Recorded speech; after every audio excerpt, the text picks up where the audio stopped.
Hello from Jonathan and me, and welcome to the programme. Well, first tonight, a jury's been hearing how a mother from Cambridgeshire stabbed her two teenage daughters to death to wreak havoc on her ex-husband. Rekha Kumari Baker took 16-year-old Davina and 13-year-old sister Jasmine on a shopping trip before killing them as they slept at her home in Streatham near Ely. She then rang a friend and said, "I have done something terrible." Kumari Baker has admitted killing her daughters but is denying murder. Well, our reporter Matthew Hudson joins us now from Cambridge Crown Court. Matthew, the jury's been hearing some pretty chilling details of what's alleged to have happened today, then. Yes, indeed, Jonathan. There's no need for hyperbole in this case. These were genuinely shocking events which happened in the middle of the night in an ordinary house in a quiet village near Ely. And now the consequences of what happened there are being played out right here in Court 1 at Cambridge Crown Court.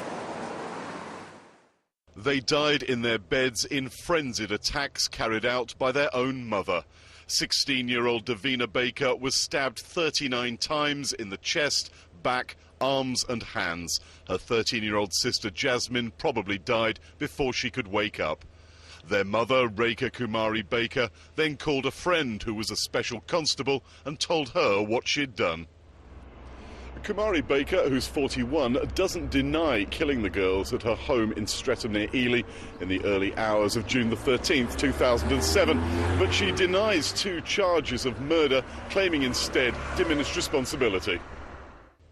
The prosecution outlined a series of events prior to the stabbings, which it's claimed show how the killings were planned. The jury heard how Rekha Kumari Baker took her daughters to Lakeside Shopping Centre on June the 11th, 2007 to soften up the teenagers and ensure they would be asleep that night. The same day, she bought the knife she used to kill her children at a supermarket in Cambridge. But after receiving a loving text from Jasmine, she waited a day until the early hours of June the 13th before going into the girls' bedrooms to kill them. Kumari Baker bought a new set of kitchen knives from this supermarket in Cambridge at 5:45 on the 11th of June. The prosecution alleges she later admitted she had bought them to kill her daughters with, showing that these were premeditated acts which she had already planned out in her mind.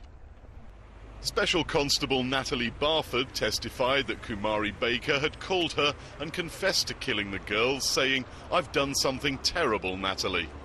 Prosecutor John Farmer said the defendant had told police, "I stabbed them with knives from the kitchen. At least the children are safe now. No one else can hurt them. I'd been thinking about it for days. I woke up and decided I was going to do it there and then." The prosecution claims the events were triggered because Kumari Baker's relationship with her boyfriend Jeff Powell had ended, while her ex-husband David Baker was happy with a new family. Mr. Farmer said it was possible the girls had died in order to destroy that happiness. The trial is expected to last around 2 weeks. So, Matthew, no argument as to who killed these girls, but the jury is going to have to decide if Rekha Kumari Baker is a double murderer or herself the victim of a severe mental illness. Absolutely, Rhiannon, and I think it's fair to say that an awful lot of people, perhaps especially parents, will find what she has done absolutely incomprehensible. And John Farmer, the chief prosecutor, was very careful to spell out to the jury exactly what constituted diminished responsibility. He told them sometimes people kill their children for good reasons, some people kill their children for bad reasons. Sometimes people kill their children for no reason at all. But the mere fact you kill your child is not evidence of diminished responsibility in itself. Mental responsibility must be substantially impaired. Now, the prosecution don't think that responsibility was at all impaired on that night. The defence, of course, will argue that Rekha Kumari Baker was not in her right mind when she committed the acts that she did. The jury will have to listen to this over the next couple of weeks or so and then come to their own decision. But one thing that is unavoidable is that Rekha Kumari Baker will have to live with the consequences of what she did, that she killed the children that she brought into this world for the rest of her life. Indeed, Matthew, thank you very much indeed for that. Right, next tonight, have you noticed that the roads seem to have had a little less traffic on them recently? Well, according to a new study, congestion has fallen by nearly a third in 2 years and is claiming the recession is the reason. Emma Baker has been to find out which routes here are running faster because of the slowdown in the economy. Jams, delays, hold-ups. A familiar picture for those going back to school today. But while congestion has become a dreary part of our routine, it seems the economic slowdown has made our road network a brighter place to be. According to a new survey, congestion levels have dropped by almost a third in the last 2 years. And it's thought that could all be due to the recession. It's actually down to the economy and the credit crunch. We can say this because over the last 2 years we've seen every single month decrease, not only just in the UK, across the UK, but also in East Anglia. And this is not a trend that we see as something that happens overnight. This is something that's happened actually since the credit crunch was announced. And this is the first time we've seen this in the last 20 years that we've been monitoring the traffic. So this is significant, and it actually reflects what's happening in the country. The study shows that congestion has dropped nationally by 31% in the last 2 years. In our region, almost two-thirds of people commute by car to work. But 72% of those asked say they now actively avoid rush hours by working at home or car sharing to save money. And that's coupled with rising unemployment. 194,000 people are currently unemployed in East Anglia, up by 59,000 compared with the same time last year. It all means fewer cars on the roads, and that equals less congestion.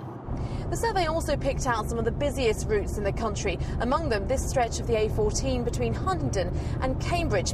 Last year, congestion fell by 23% on this road, and this year it's already fallen by 22%. Something regular drivers back up. Traffic has decreased considerably on a lot of the major roads as well. As you can see now, it's very quiet on the road now. Rush hour hasn't changed that much of a degree, but the rest of the day it's fairly quiet. I mean, there used to be hell of a lot of containers on this road, backwards and forwards, but there's very few containers now as well. Not all roads in our region have improved in the recession. The A421 around the Bedford bypass has also been picked as one of the busiest roads. Here, congestion's increased by 47% this year. It's thought largely due to ongoing roadworks.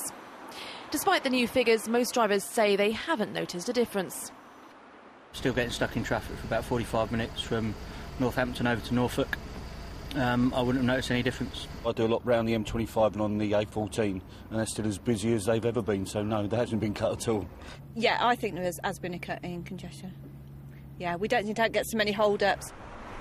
Of course, any trend in congestion levels is only temporary, at least until our region's economy makes it out of this current recession.